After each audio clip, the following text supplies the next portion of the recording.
Ponniyin Selvan 2 movie review. Maniratnam ने आखिरकार अपनी सुस्ती, रहस्यवाद और ऐश्वर्या राय बच्चन की अलौकिक उपस्थिति के साथ अपनी दुनिया को खिलने दिया।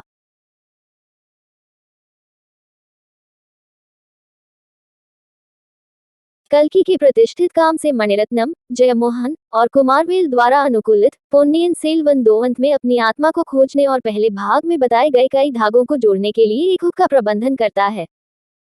Ponniyin Selvan 2 movie review rating. Star cast: Aishwarya Rai Bachchan, Vikram, Karthi, Jayam Ravi, Trisha Krishnan, Sobhita Dhulipala, Prakash Raj और कलाकारों की टुकड़ी। निर्देशक: मणिरत्नम। क्या अच्छा है। यह विवरण में अचानक बदलाव है। प्राचीन भव्यता और ऐश्वर्या की गहरी समुद्र जैसी आंखों के बीच पल की खोज, जो भाग 2 को पहले की तुलना में कहीं अधिक मार्मिक फिल्म बनाती है। क्या बुरा है। रत्नम पात्रों से भरी एक थाली पेश करता है, लेकिन कुछ को वह मोचन नहीं मिलता जिसके वे पात्र हैं। लू ब्रेक: भाग 2 एक आकर्षक घड़ी है जो अंत में चोलों की घातक दुनिया और उनके आसपास के दुश्मनों में गहराई से गोता लगाती है। आपको क्षणों को याद नहीं करना है। देखिए या नहीं, आपको अवश्य ही देखना चाहिए क्योंकि यह अंततः मणिरत्नम है, दुनिया की जटिलताओं को सामने लाने वाले गुरु। उन्होंने कल्कि कृष्णमूर्ति से उधार लिया है। भाषा: तमिल उपशीर्षक के साथ। पर उपलब्ध आपके नजदीकी सिनेमाघरों में। Run time 165 minute. चोलों की कहानी को आगे बढ़ाते हुए अरुणमोझी, जयम रवि जीवित है, नंदिनी, ऐश्वर्या अभी भी बदला लेना चाहती है, अदिता करिकुलन, विक्रम रक्षक बनी हुई है और एक टूटा हुआ प्रेमी, कंदुवई, त्रिशा और वल्लभरायन कार्ति जारी है उन सभी को एक ही कहानी में बुनने के लिए। चोलों के खिलाफ योजनाएं रखी जाती हैं और युद्ध केवल यह महसूस करने के लिए लड़ा जाता है कि असली लड़ाई हमारी सोच से कहीं अधिक व्यक्तिगत थी। Ponniyin Selvan 2 movie review. Script analysis. हमें इस तथ्य से सहमत होना होगा कि मणिरत्नम के सिनेमा का ईंधन एक तरफा प्यार और उसकी प्रचुरता है। फिल्म निर्माता जानता है कि लोगों को कैसे प्यार करना है और फिर अपने दर्शकों को एक विनाशकारी प्रेम कहानी का हिस्सा बनाते हुए उन्हें इससे कैसे बाहर निकालना है। किसी ऐसे व्यक्ति के लिए जो पोन्नियन सेल्वन 1 को पसंद नहीं करता था, भाग 2 एक बड़े पैमाने पर बदलाव और एक सुंदर आश्चर्य के रूप में आया, ज्यादातर इसलिए कि रत्नम के पास एक राजघराने के बारे में कहानी के शीर्ष पर बताने के लिए एक प्रेम गाथा है। कल्कि के प्रतिष्ठित काम से मणिरत्नम, जयमोहन और कुमारवेल द्वारा अनुकूलित पोन्नियन सेल्वन 2 अंत में अपनी आत्मा को खोजने और पहले भाग में बताए गए कई धागों को जोड़ने के लिए एक हुक का प्रबंधन करता है। जबकि मेरा अभी भी मानना है कि पहले ने दूसरे के लिए बहुत कुछ छोड़ दिया, ये रत्नम की महारत में है कि उसने ये सब काम किया। PS2 अपने क्षणों में उस भव्यता से अधिक मौजूद है जिसे रचनाकारों ने इतनी कुशलता से डिजाइन किया है। हाँ, लड़ाई सिंहासन के लिए है, लेकिन ये कभी भी फिल्म में दृश्य रूप से प्रभावशाली प्रवेश नहीं करती है। लेकिन ये भी अच्छी तरह से काम करता है, क्योंकि सभी महत्वपूर्ण क्षण खजानों और सिंहासनों से दूर बनाए जाते हैं, जो एक लंबे समय तक चलने वाला प्रभाव छोड़ते हैं। PS2 कम से कम प्रमुख पात्रों के लिए एक से अधिक तरीकों से मोचन के रूप में काम करता है। मणिरत्नम को शुरुआत में आपको वहां ले जाने की कोई जल्दी नहीं है जहां वह पहले भाग के साथ गए थे, बल्कि वह शुरुआती 10 मिनट का निवेश आपको उस प्रेम कहानी को बताने में करता है जिसे टुकड़ों में पेश किया गया था। आदिता और नंदिनी की गाथा संघर्ष का केंद्र बन जाती है और बहुत मार्मिक है।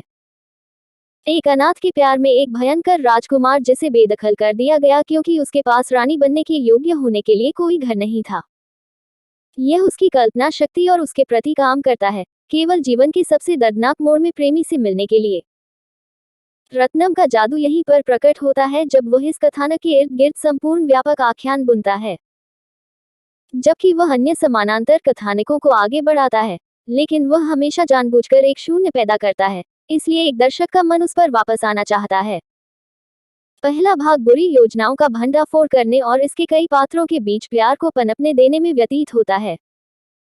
समस्या उस अंतराल से शुरू होती है जहां रत्नम गति पकड़ता है और हमें भारी क्षणों में सांस नहीं लेने देता है। ये हमें कुछ सबसे महत्वपूर्ण मोड़ों को संसाधित नहीं करने देता है, जिनमें से एक में रहस्यमय वृद्ध ऐश्वर्या भी शामिल है, जिसे भाग 1 के अंत में पेश किया गया है। उसका रहस्य केवल एक दृश्य में बाजी छीनने के लिए प्रकट होता है, जिससे ये सब एक जैसा दिखता है। अवसर की बर्बादी। इसी तरह कई पात्रों को उनके योग्य मोचन नहीं मिलता है। Ponniyin Selvan 2 movie review. Star performance. Aishwarya Rai Bachchan को सबसे कम आंका जाने वाला अभिनेताओं में से एक होना चाहिए। पीरियड सिनेमा के घेरे में उनकी मांग ने कहीं न कहीं लोगों को ये सोचने पर मजबूर कर दिया कि भव्यता उनकी भरपाई कर देती है, लेकिन ऐसा कभी नहीं हुआ। एक अभिनेता के रूप में वह मेज पर बहुत कुछ लाती है और पोन्नियिन सेल्वन 2 उसे नंदिनी के साथ जंगली बना देती है। वह आपका ध्यान आकर्षित करती है और आपको उसकी उपस्थिति में जरा भी हिलने नहीं देती। जब वह रवि वर्मन के कैमरे में आती है तब भी उनमें इतनी रहस्यमयी सुंदरता होती है कि यह फ्रेम को और भी खूबसूरत बना देता है। विक्रम एक कलाकार हैं जो अपने काम को बखूबी जानते हैं। आदित्य को अपने किरदारों में शामिल करते हुए जो एक समय के बाद जंगली हो जाते हैं और इसे अपने व्यवहार में लीक होने देते हैं, वह स्क्रीन पर जो कुछ आप देखते हैं उससे कहीं अधिक जोड़ता है। जिस तरह से वह किंग इन लाइन के हिस्से तक पहुंचता है, उससे सीखने के लिए बहुत कुछ है, लेकिन वह पहले उसे इंसान बनाने का प्रबंधन करता है। कार्ती और उनकी अभिनय रेंज के बारे में बात किए बिना पोन्नियिन सेल्वन का उल्लेख नहीं किया जा सकता है, जो उन्हें सबसे प्रमुख कलाकार बनाता है। उनकी कास्टिंग सबसे कठिन चारा रही होगी क्योंकि वह यहाँ दर्शकों की आवाज हैं।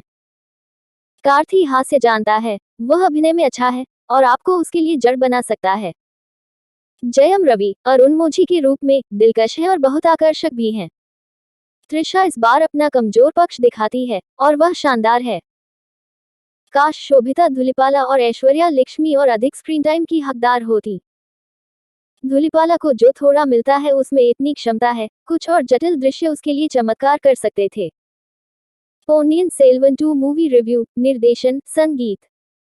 PS2 में निर्देशक के रूप में मणिरत्नम अपनी शान में हैं। फिल्म निर्माता उससे अपेक्षित दृश्य बनाता है और किसी भी चीज से अधिक उसकी कहानी की पूजा करता है। वह क्षण हो जहां 3 चोल भाई बहन अंत में 2 फिल्मों को बचाने में निवेश करने के बाद मिलते हैं, या नंदिनी और आदित्य के बीच के अंतिम क्षण, या वल्लवरान की बेबसी। वह थे राव के साथ यह सब पकड़ लेता है। DOP रवि वर्मन रत्नम के लंबे समय से सहयोगी के साथ वह दृश्य बनाता है जो आश्चर्यजनक और विस्तृत हैं। 2 लोगों के टॉप एंगल शॉट बात कर रहे हैं, या ऐश्वर्या राय बच्चन बस सांस ले रहे हैं। वे सभी ईथर दिखते हैं। मणिरत्नम कैसे ईश्वरीय तरीके से ऐश्वर्या को पकड़ने में कामयाब रहे, ये एक केस स्टडी होनी चाहिए। सेट डिजाइन और परिधान हर मिनट के लायक हैं। एकमात्र स्थान जहां पोन्नियिन सेल्वन 2 दृश्यमान रूप से टिमटिमाता है, युद्ध के दृश्य हैं। 2 कारण परेशान करने वाले पहलू की ओर ले जाते हैं। पहला वह जल्दबाजी जिसमें वे कहानी में दिखाई देते हैं और दूसरा वह बहुत सपाट निष्पादन। AR रहमान और उनका संगीत 1 से 10 गुना विकसित होता है और इसमें इतनी बारीकियां होती हैं कि उनका संगीत हर एक फ्रेम में जुड़ जाता है। गुलजार साहब ने अपनी बातों से इस सेटअप को ही बढ़ा दिया है। Ponniyin Selvan 2 movie review, the last word. Ponniyin Selvan 2 बिखरे हुए भाग 1 के माध्यम से बैठने के लिए एक शानदार मुआवजे की तरह काम करता है। यहाँ समझने के लिए बहुत कुछ है और इसके केंद्र में एक रत्नम ब्रांड घातक प्रेम गाथा है। आपको इसमें निवेश करना चाहिए।